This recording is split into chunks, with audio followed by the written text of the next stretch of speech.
Hello, Boston. Welcome to episode 4 of the Boston DM Show. She's Drea Cadigan. This is Matt Ribaudo. And today we have an amazing show for you. We're going to be talking Patriots pendant ceremony. We're going to be talking more stuff about the amazing things that the Patriots do, volunteering over at the soup kitchen, recent photo shoots that you've had. We're going to talk about so you much in has been going Connecticut, on. Like my old neck of the woods, Back doing some in stuff your over town. there. Patriots still cruising. They're still looking good. Still looking good. We'll see. Still season to come. But Matt, you're going to be telling us about the Great Love Debate. Great Love Debate. Last time we left off, we were wondering how that was going to go, and now we have all this great information. Did Matt find love? But do we have the answers? Do we have the answers? You went and saw Sebastian Maniscalco. There Amazing. it is. There it is. Funniest man alive. Funniest man alive. We talk about the upcoming events for Boston Man Magazine, some of the past events and the features in the magazine. A lot of great stuff on this episode, so stay tuned. stay tuned. Boston DM. Boston DM Show. Boston DM Show.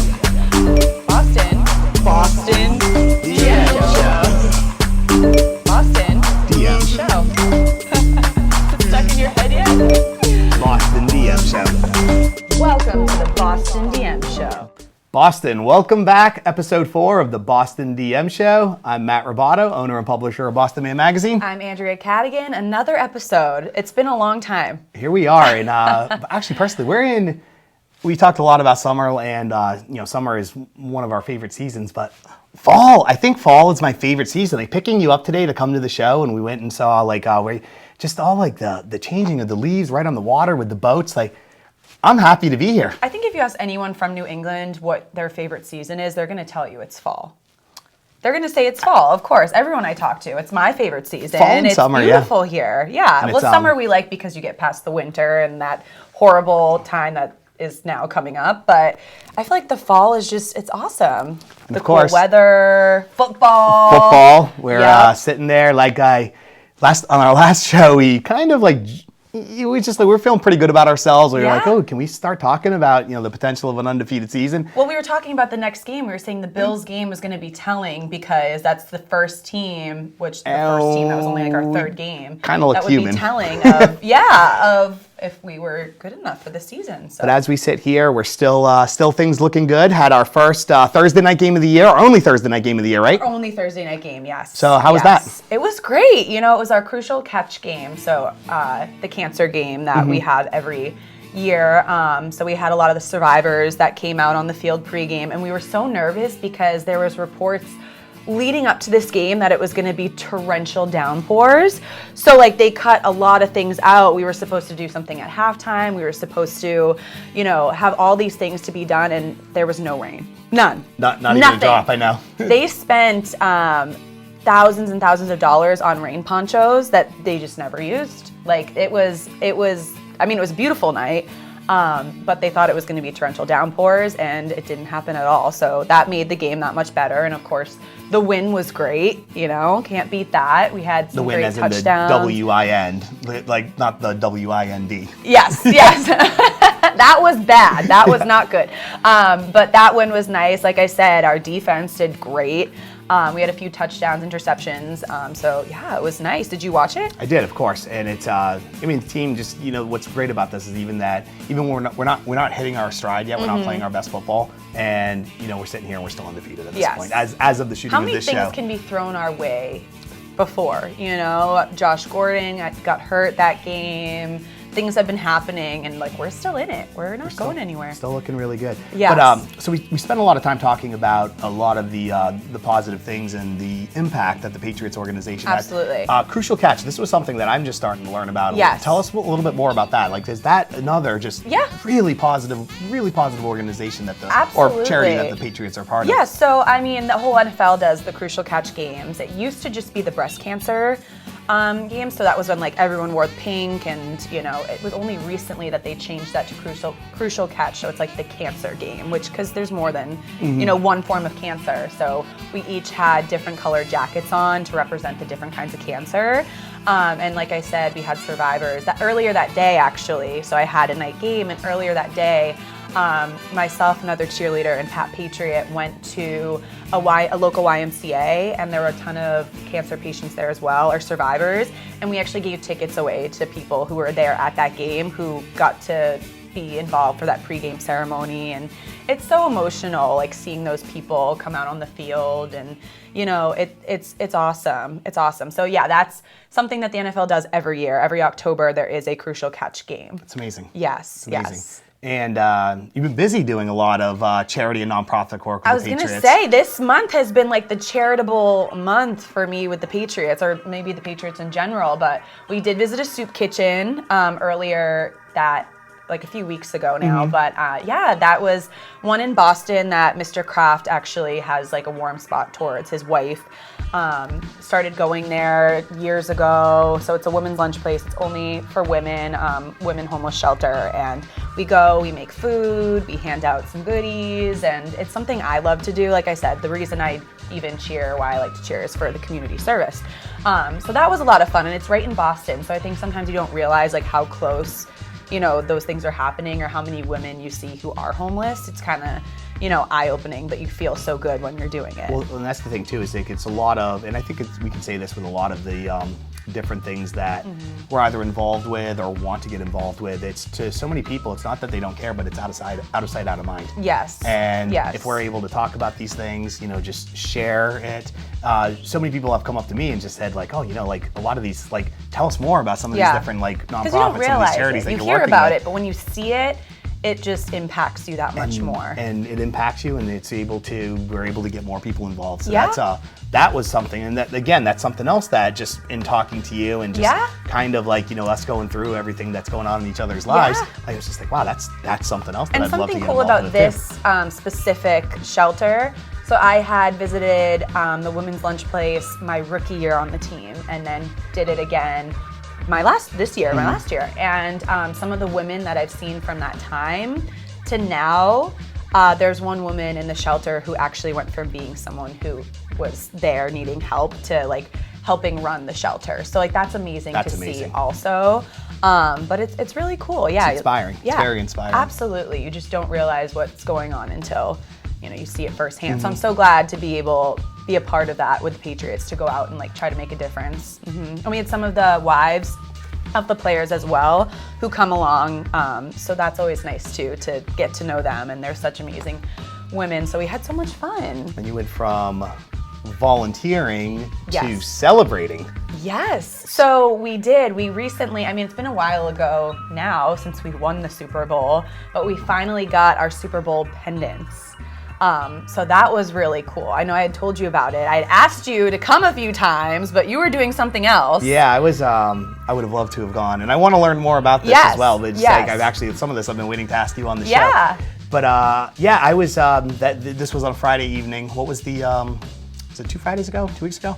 Yeah, I think it was 2 weeks ago now. Oh my God, and that's crazy. I couldn't pass up the opportunity to see one of what I think is, and what a lot of people think is, like one of the funniest comics out right now, one of the funniest comedians.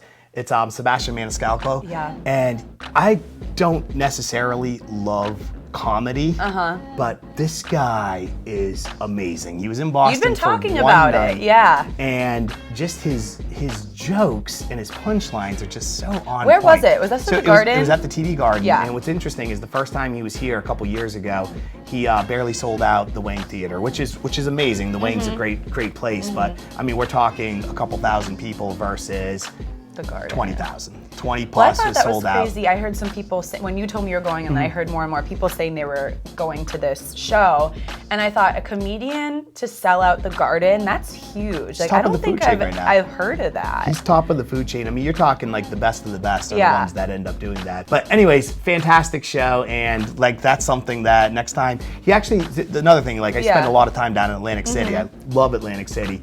He's gonna have a resident show starting in Atlantic City as well. So I'm pretty pumped about that. It's I would like to think that somehow me being in Boston and my influence got him, and like my influence that had nothing to do with it. He just happens to be going to Atlantic City, which I'm really pumped about. But getting back to the pendant ceremony a little bit too. Like so now, was this just the current team that was there, or is it like, because it looked like it was almost like a New England Patriots cheer reunion as well. Well, yeah, so it's funny because we get our pendants, while they're being made, it takes a long time. So that's why we had our ceremony just in October. But it's my team from last year. So a lot of the girls aren't on the squad returning. Okay. Either they chose not to or they didn't come back. So it was everyone from last year. So it was kind of like a reunion, but they also had to be the people who were at the Super Bowl. So it was a lot of fun. Like I said, this is my second pendant ceremony, which is crazy to think about. And every time you open that box and like see that pendant in there, it's mind blowing. You're kind of like, wow, like I have two of these, like we're so spoiled. But it's awesome. It's basically the same thing as the Super Bowl ring, only on a necklace, which is nice. I'm not gonna really wear a big ring around. I probably would actually if I had one, but we can kind of wear these.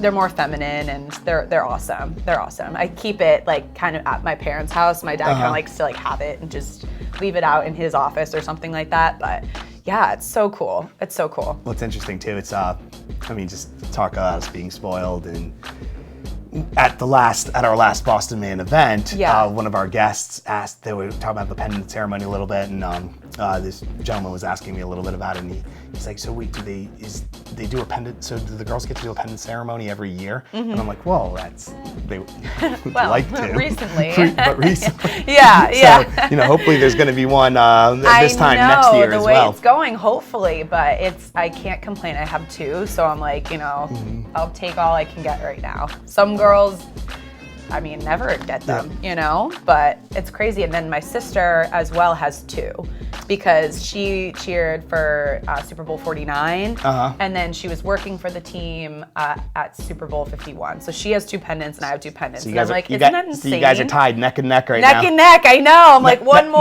Neck and neck, except your pendant isn't around your neck. I know. I should have brought it in, but I have some photos that everyone can see, which is nice. So we have 2 and 2, and my mom's mad because she's like, I don't have any. So She helped birth. She did. She birthed the daughters. Technically, she has like 4. Yes.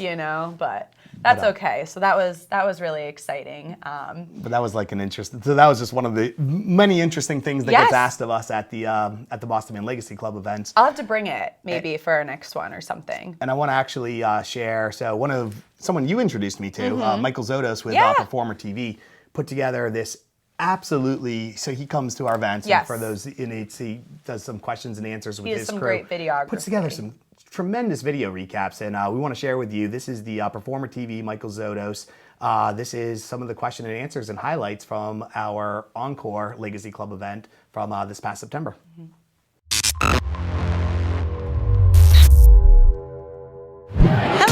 It's Jennifer Mario Ruiz for Performer TV. At Encore, finding out who will be on the cover of the Boston Man magazine for the fall edition. Let's take a look around and see.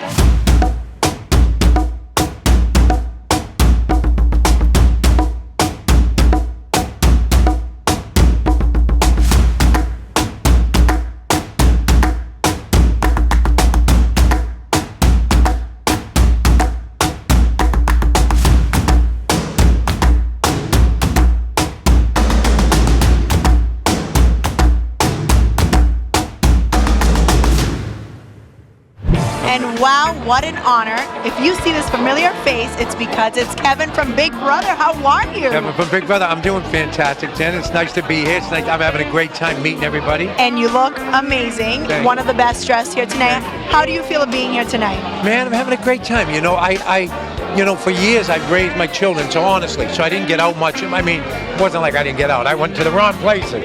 But now it's nice. I'm hanging with you. All you guys are the best. The best people I've met ever. And I mean that.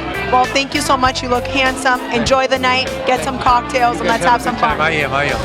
And the night could not be complete if it wasn't with an interview with this man. Gustavo, how are you? How are you, Jennifer? Wow, it seems like I am following you or you're following me. I am following you.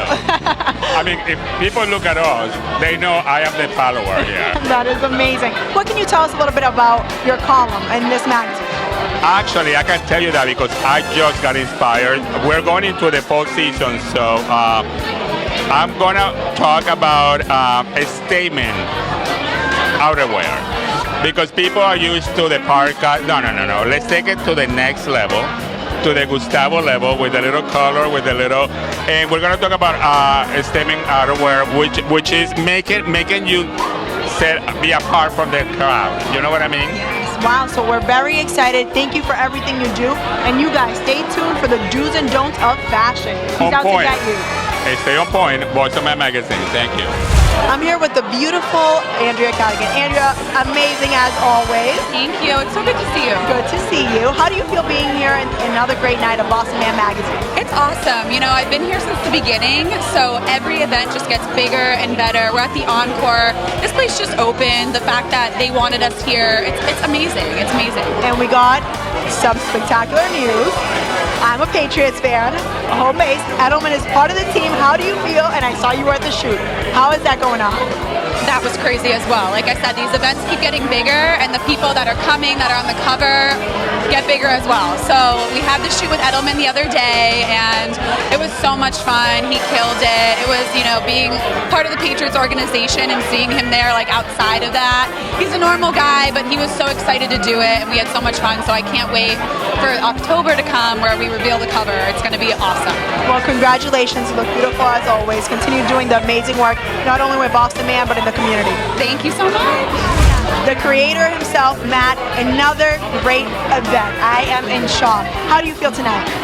Well, you know, last time you asked me this question at the last event, I said exhausted because it was the end of the night. At least we're at the middle of the night tonight, so I'm feeling good. It's this was a little bit of an experiment tonight, coming into Encore.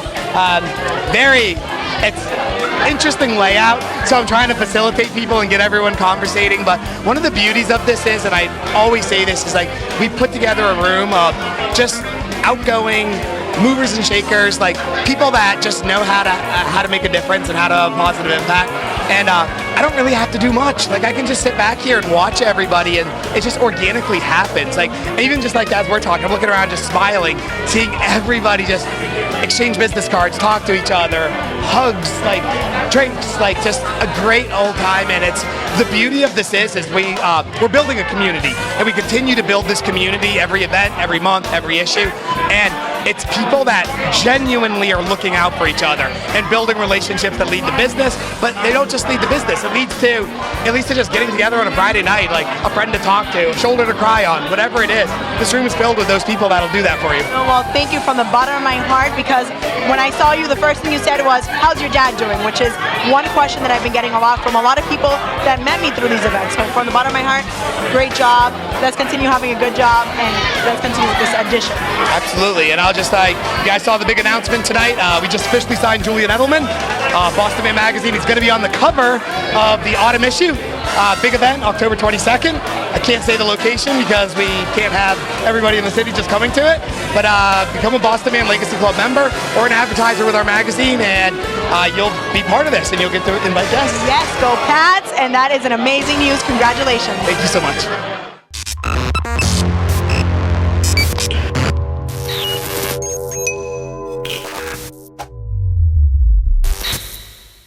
So last we talked, you were getting ready to be on the Great Love Debate. I didn't get to make it, unfortunately, but I want to hear about this. The Great Love Debate. Well, you're already in love, so it's sometimes.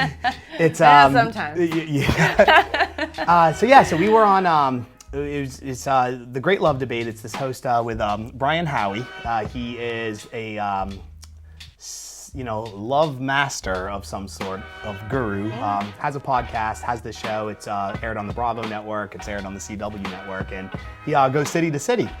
Some of our good friends actually were part of this with me. I was gonna say, it was a good panel. Brittany Baldessari, who we talk about, our friend Taylor Higgins, Yep. and of course Mr. Monday. They all, Can't forget Mr. Monday. If I'm going to go in there and do this, I can't. I need the reinforcements and the backup. So it's the concept of the show is that it's we're all in this newfound 2019 dating world, and nobody knows what they're doing. So it's had potential, and we felt like, okay, we can have some fun with this. It looked like a pretty good panel and a pretty good crowd, and we did. We had fun. The host Brian, if you're watching, I love you. Like, you and I didn't necessarily hit it off 100%. You took a couple shots at my Legacy Club. I fired back at you, and some of it seemed a little scripted. We had a great time though.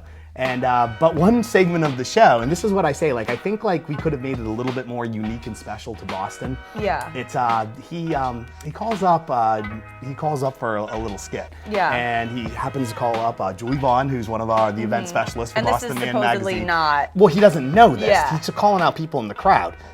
So he's calling out what he thinks are random people, but Yeah. he happens to call out a friend of Boston Man magazine, and then Joe McCall, who's Yep. one of the producers Yep. of the Mr. Monday show and of our show. And it's just like, oh boy, well, these two know each other. Like, what kind of skit are we gonna do right here? Totally. And he goes through the Starbucks routine where it's, like you kind of stand there and, he's trying to show what is wrong with dating today.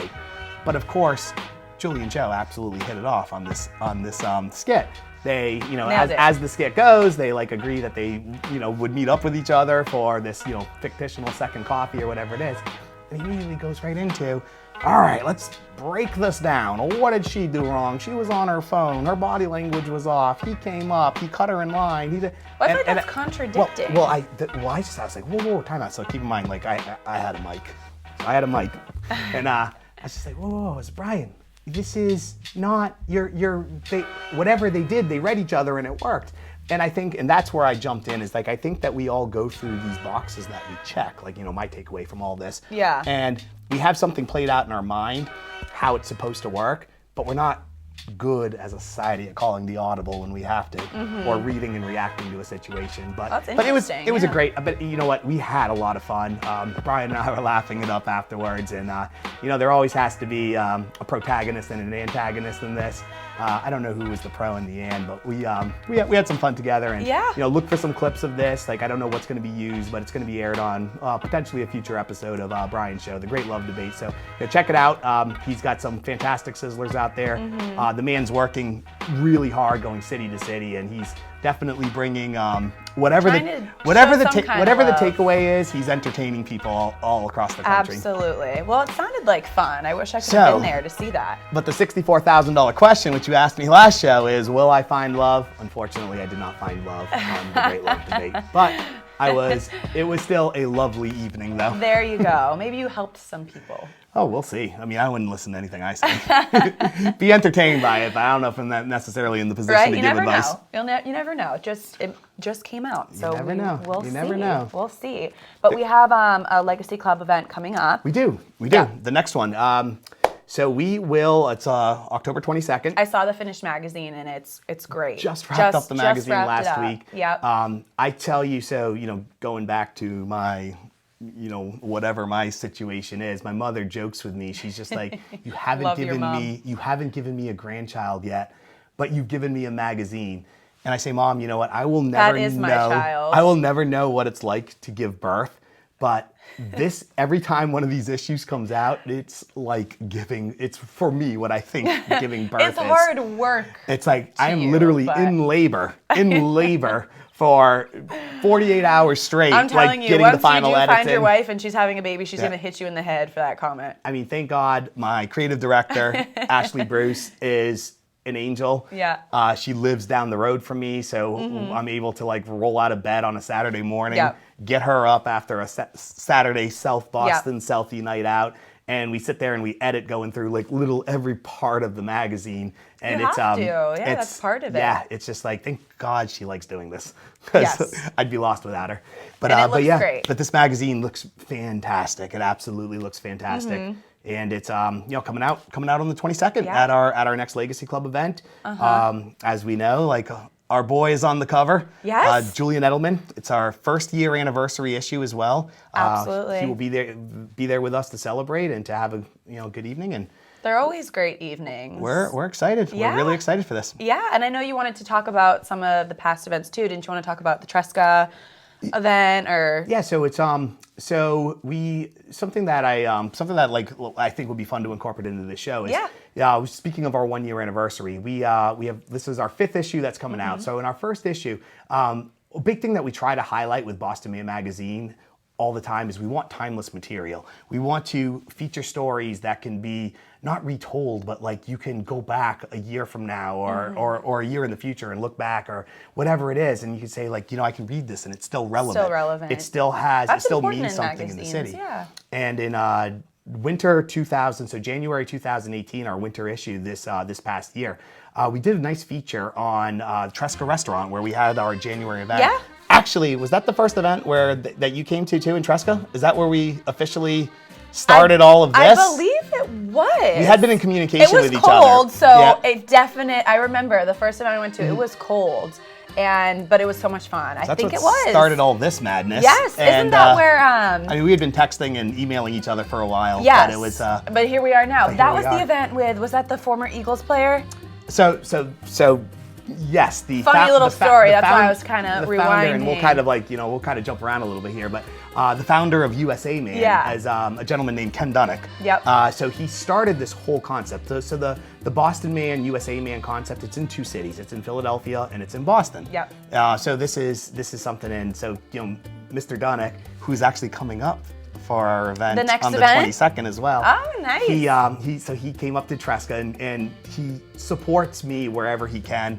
It's Nice he's guy. got his Very company to nice run guy. and everything, but he comes up to as many events in Boston as he can, and he'll be up here on the 22nd. But he was up here at Tresca, and he has so Mr. Dunnick was a tight end on the 1980 Philadelphia Eagles team that went to the Super Bowl, and he has his NFC Championship ring. Yep.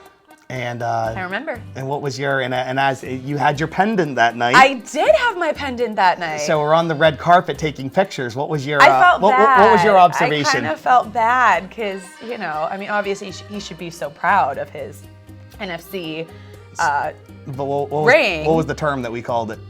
A Super Bowl participation. Yeah, I felt so bad. I'm like, oh, and here I am with my pendant. I'm like, this guy's worked so hard to get where he is, And he and was just like, geez, Drea, it's close. not a Super Bowl participation ring, it's an NFC championship ring. I'm like, oh, nice. But maybe, Mr. Dunnick, if you're watching this, maybe the 1980 NFC championship ring can be on display Yes. at our event next week as well. Yeah, maybe We'll I will see. bring my pendants, both of them then. Bring them. But anyways, getting back to Tresca. So one of the things we want to do with our is go back and highlight one of our features from a previous Boston Man magazine. Yeah. And I think the timing for this is perfect. We wrote an article in January 2018. It was called "Defender of Table 77." Tresca Restaurant. It's one of the owners is Ray Bork. His partners are Chef Rich and Sarah and Peter Weber. And the way these three gentlemen work together is absolutely amazing. Chef Rich came in, flipped the menu upside down at Tresca a few years back. He has done so many things with this menu, and I was texting him a couple weeks ago when I was in there. And it's just like, it's not just amazing Italian food, which there's plenty of that, but he has things like turkey tips on there. He has seasonal recipes. He has The food was delicious. His pumpkin risotto right now is just absolutely amazing. And this man's all three of them are tireless workers. And Chef Rich actually, the whole Tresca team, they actually just released their homemade sauce, which is going to be available at Stop and Shop, Market Basket, and stores, markets all throughout New England. And not only that, they also were just selected as the best Italian restaurant in Boston. So Good for the them. Tresca Congratulations. team, it's one of our best partners that we've come across, and just one of the amazing stories, one of the amazing features that we've been able to tell. I talk about this is like we're able to tell these stories. We're able to always talk about like what's really amazing about Boston. Yeah. And Tresca's in there, and Tresca, like, we will be doing another event with. Oh, I think that's safe to absolutely. say we'll be having another event with Tresca soon, but. Pop in, meet Ray Bork, shake hands with Chef Rich. Check out the article. Chef Rich, another thing that I really appreciate about him is no matter how busy he is, when people come in and they want to shake his hand or they want to say hi to him, he'll come from behind the kitchen and he'll talk to his customers and he'll really answer any questions. Good. So, but check it out. It was from one of our. You can go to BostonManMagazine.com. It's called Defender of Table 77. It's the feature article that we did on Tresca Restaurant earlier this winter, so not this winter coming up, but January 2018.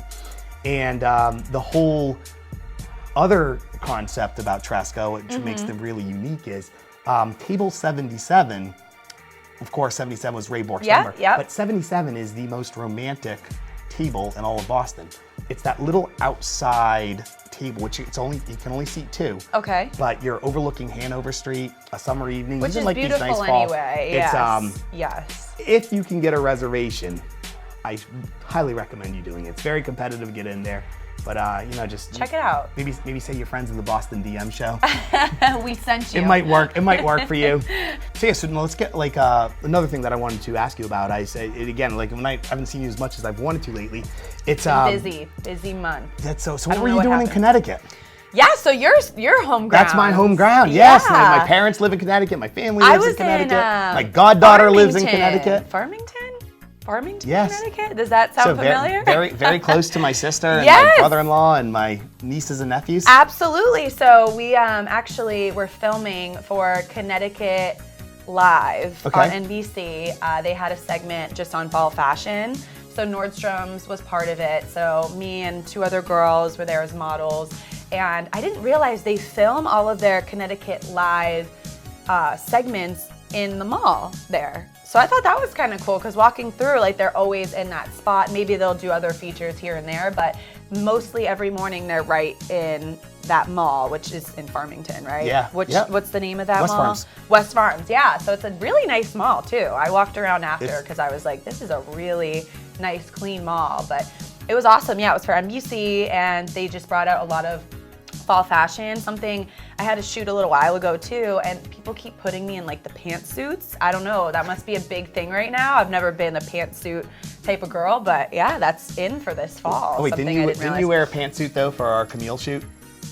For the Camille shoot, I did, but so like it was different. So now, are you being typecasted as the pantsuit woman? I'm the pantsuit woman. I don't know what it is, but everything that I've done coming up, maybe it's just the fad right now, but pantsuits are in, ladies. So yeah, I had a nice pantsuit on with like a hot pink like top, and I mean it was nice. It was nice, but yeah. It was now, did you get to? Were you walking, or was this one of those models where you're supposed to stay still and everyone's not supposed to think you're a mannequin? So kinda, it was like both. So we went out and we actually had one of the directors of Nordstrom's who was talking about each of the outfits, and they're interactive with us, so it's nice. The 2 hosts were great, and we kind of, they want to get all the way from like the bags that we have on to the shoes on our feet, so they're kind of making sure they get the whole outfit. So you smile, you can't stand still. I feel like I was sweating though in that pantsuit. I was like, we are inside, and hopefully they don't zoom in too close and see like a bead of sweat dripping down my face. Throw me in a dress. Yes, absolutely. We were like on the 2nd level, and I was ready to just like hop over at that point. It was just too hot, but it was a lot of fun, and it was far out in Connecticut. It was like 2.5 hours away, so that's early in the morning. Kind of what it is, yeah. Yeah. Well, we're like right on that border, so I feel like on I-90, then I-84. Yep. And there you are. There I am, and I'm also like passing up a cold right now.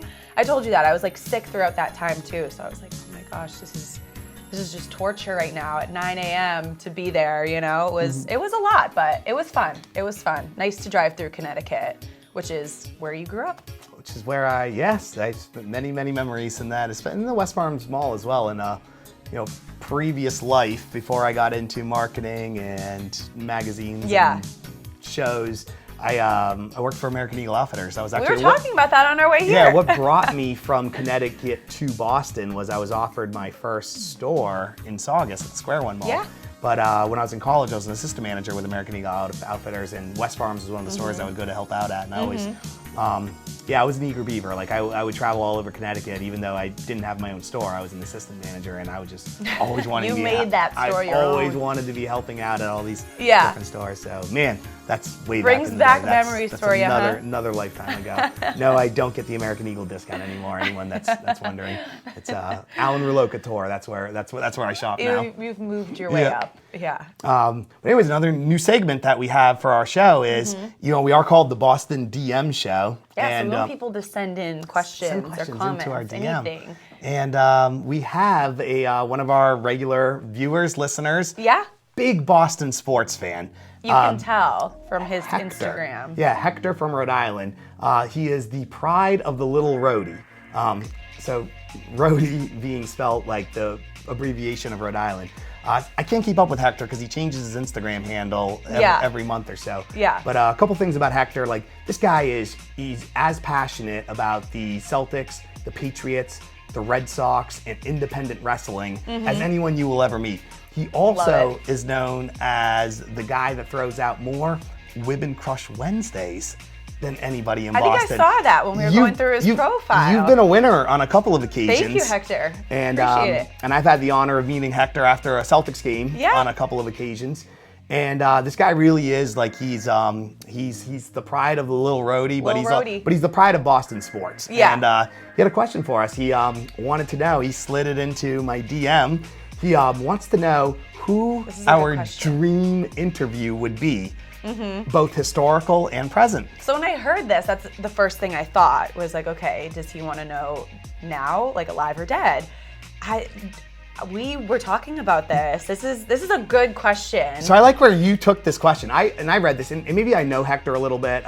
By the way, shout out to Hector's girl, Amanda Flugrad, as well. Yeah. Like you go through Hector's profile, and there's, I think the last count there was 74 pictures of him and Amanda together. Wow. Like and they're all different pictures. It's absolutely amazing. Nice. But Amanda also a huge presence in the Boston sports scene. But Hector. a good question. So I immediately took this as Boston sports because I know Hector, but you don't know Hector as well. It's kind of I thought totally outside the so box. let's I was start like, with my where you're dream let's start with interviews. where you're at. Well, so dead, no matter what, it would always be Michael Jackson. He fascinates me. You know this. I feel like I talk about Michael Jackson all the time. I love him. I want to know everything about him from beginning to death. You know, it's just such an interesting man. So what would you ask him? Ooh. I'm Michael Jackson. What are you asking me? See, I don't even know. I'd be like starstruck. I'd be like, oh my God, Michael Jackson. Maybe a little scared too, but yeah, I think I just Folks, Andrea Cadigan is starstruck. by Michael Jackson. Who knew? Older Michael Jackson got kind of creepy. Well, he probably was always creepy, but I mean his looks and everything. He should have stopped at Thriller. All right, so let's go Thriller Michael Jackson. Okay, Thriller. Like era specific. What are you asking Michael Jackson? See, now you're putting me on the spot. I didn't even prepare. I'm talking to Michael Jackson, and I'm not prepared. Thanks a lot, Hector. Well, how about you answer first? Who would yours be? So I was, I thought about this, and I would absolutely, being a huge Celtics fan, I'd love to have a conversation with the founder and the patriarch of the Celtics, Arnold Red Auerbach. Not the founder of the Celtics, but the patriarch, Red Auerbach. So you took this question in Boston. I took it very Yes. Boston specific. Yes. And something with Red is I would want him to tell some of these old stories from the 50s, the 60s. It's like I would want him to. I mean, he famously, so Bob Cousy, who was one of the first Celtics greats, Red didn't want him. Red called him the local yodel. Yeah. And it's because Cousy's from Worcester, and he went to Holy Cross. Yeah. And I just want to hear some of these stuffs. Like Red famously would always get into fights with fans, with players, with former coaches. Like I would just ask him about some of those battle stories. Yes. Like in so many of them, even the ones that I've heard, I would want to hear it from Red's mouth. I would want to have him tell the story. You want to know all about it. And again, That's a good one. my basketball idol Larry Bird is another one I would love to sit with. I'm optimistic. That's a dream interview. Like I mean, maybe on our show or with the magazine. Like who knows? Like I would like to potentially make that happen at some point. Yeah. And then for kind of like a current, Bird is a transition from like I was gonna historical say that to one's, current. Yeah. And I'd also love to sit down with the current Celtics head coach Brad Stevens. Like I think You stuck all to basketball a lot there, of huh? I'm giving you a few here. The pride of Lil Rhodey wanted one answer, and we're giving him a bunch. Yeah. I couldn't think. There's so many people I'd like to talk to. Michael Jackson stuck with me though. But Boston historical as well. I would want. I'd like to sit down with JFK, like John F. Kennedy. Yeah. Maybe RFK, Robert Kennedy. Yeah. I would like to talk to them. Like they were huge difference makers. They came along. Like I've always, I've read a lot about the Kennedys and a lot about history, and I thought that they were like ahead of their time when they came, but they came at the right time. Like the era of when the Kennedys were in power or when JFK was in office. It was such a transition with a lot of the covert stuff going on with the CIA, a lot of he had the Bay of Pigs fiasco. He had like the night that we thought the world was going to blow up, like a lot of like a lot of stuff that was going on at the height of the Cold War. I remember my mother telling me that she went to bed as a little child one night, not sure if we were on the brink of nuclear war. Like, would we wake up in the morning? Yeah. And it was Kennedy's charisma and his ability as a negotiator and his ability to, make decisions that weren't at the time the popular decisions that essentially saved the world. Might have cost him his life as a result. But see, your there's answers just are much stuff more like deep that's- than mine. I'm here like Michael Jackson. I was thinking like Beethoven. Listen- But like for no reason Wait a other second. than I just want to see Beethoven. I don't actually have Beethoven. anything interesting. I don't know. Where did that come from? I don't know. I feel like that's something I interesting. feel like I know you fairly well. This is the first time Beethoven has ever come up in a conversation with Yeah. us. Well, tell me if you didn't have that opportunity, you wouldn't take it. No, absolutely. Sign me up. And then my present day person was the Pope. So I think- my answers are not as I think you well trumped thought me. out as not you. Donald Trump me, but I just think with the Pope, you just kind of like game over. You just closed I'd be it. such in a holy presence. I feel like All right, what are you asking the just Pope? sit with him and Give me your something. sins are forgiven. What are you asking the Pope? What are you asking for forgiveness? I'm going to on? ask him where it all started. When did you know you wanted to become the Pope? Where did it start? Did you how? Where's this Pope from? Spain? No. Oh, I should know. I do know this. We're both Catholic. I do know this. Pope Papa Francisco. That sounds. I know this. I do know this. This is weird. I know that. I actually met this Pope. Wait, I did. what? When? I didn't know this either. Sorry. No, so I Hector, did. what a question. I did. And that's So you what already interviewed I the Pope. love the Pope. I don't know. It's weird. Michael Jackson and the Pope. Oh boy. Two very different people, but I love the Popey. And I saw him, I was in Italy years ago. We went on like a high school trip. And we went to the Vatican, and he was driving around his little Pope mobile, and so cool. And I remember I didn't actually speak to him, but I put my arm out and grabbed his. Did you grab the blessing from him? I needed to. I feel like if you touch the Pope, that's a very Yeah. holy thing to do. Wow. Yeah. So I'll ask him if he remembered that too. You know what? On that note, I think that the DM question of the week, That was question a of the good show, one, this Hector. is a great Bravo. segment. But Hector, the pride of Little Rhodey, Hector will be at, actually Celtics season is starting up, and Hector's Nice. going to be at a few games, so Cool. maybe we'll go to a game and we'll We'll see you there. you will- We'll tell you more about these answers in person. I feel Yeah. like we but, went over. Anyways, great show. Yes. As always, we've got a lot of things going on, and we'll have more to talk about. Yeah, more to come up. So more Patriots games. We'll see where we're at the next time we're here and talk more about the event. Will be over at that point. There's a lot of things to talk about, so stay tuned. Boston DM Show. See you soon.